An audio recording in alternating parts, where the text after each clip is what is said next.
Well, I'll tell you, we have been amazed to see what God has done in the ministry of Casting Crowns. We're even more amazed to see what God is doing in our student ministry. I've been a youth pastor for about 13 years and been writing songs for a long time. And there's one thing I would want you to know about us before we go tonight is that I came so close to never being a youth pastor. So close to never even thinking about writing a song. Because I have spent almost all of my life scared. It's as though Satan had these little buttons in the back of my head and he can hit them anytime he wanted. And it seems like any time that God was ever calling me to do something, first of all, when God leads you to do something, it always seems like it's out here somewhere, you know. And right about the time I'm fired up enough to jump, Satan hits one of those buttons and reminds me, here's a million reasons why you're not good enough to do that. We've all got our buttons, don't we? Some of mine are a little different. One of mine is called dyslexia. When I don't read real good, basically. Scientifically, somewhere between the page and my brain telling me what the page says, there's kind of a, and I lose my spot, okay? And I also, when I was a little kid, I got tested for ADD, and I passed. Thank you. Only 100 I ever got on a test in school. I was like, yeah. Mom was like, no. You know, it was pretty quick to understand. I can understand dyslexia, can't read. That's pretty simple. But ADD, they're explaining it to me, but I really wasn't listening. So I'm still not exactly sure what it is. I just know they abbreviate it for us so we can get on to something else. Otherwise, I'll be up here going, yeah, I got attention deaf. Hey.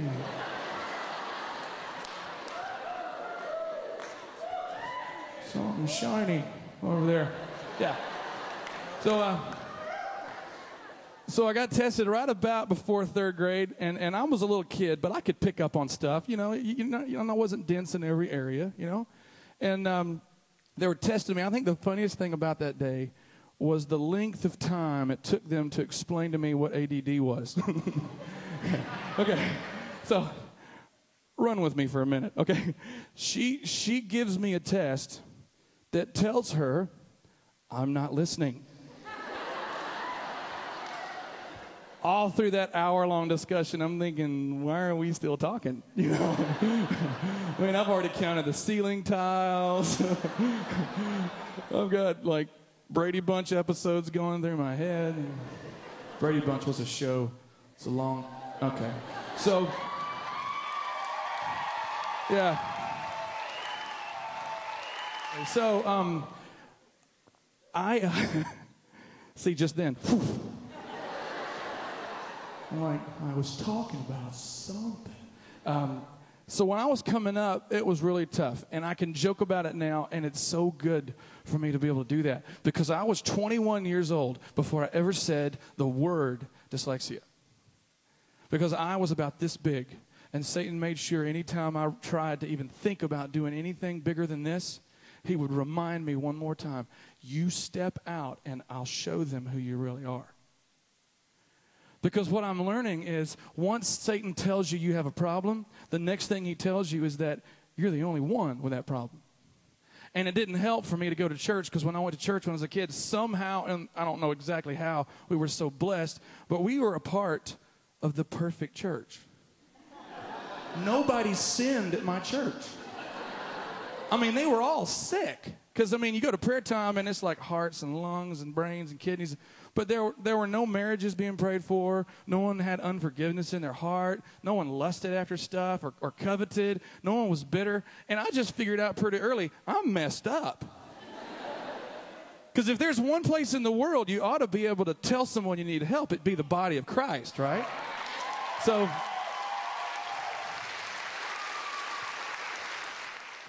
that's a whole nother song. So I learned pretty early to be quiet.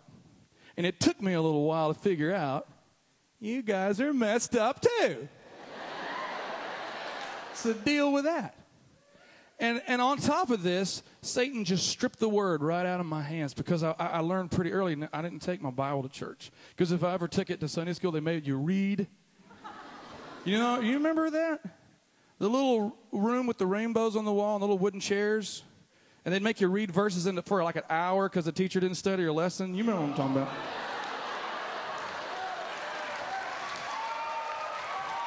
We're so on to you. We're so on to you. I kind of understand now because I'm thinking, that she's up there thinking, I got 45 minutes with you, little beast. Turn to Leviticus. I will have control.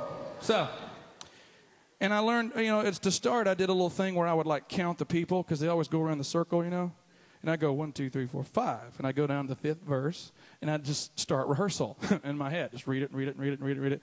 Every time, man, right over here, some kid would go to the bathroom, throw the whole circle off. Yeah. And I figure out pretty soon, I think that kid was dyslexic. He was just smarter than me. I'm sitting here counting the people. 1, 2. He just goes to the bathroom. Man. So I stopped taking my Bible. My Bible stayed on the remembrance table on the front of the church because I was always losing it.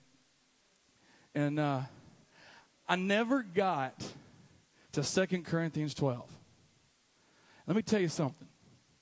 When I was in middle school, I sure could have used 2 Corinthians 12. Because in 2 Corinthians 12, there's a guy named Paul. Heard of him?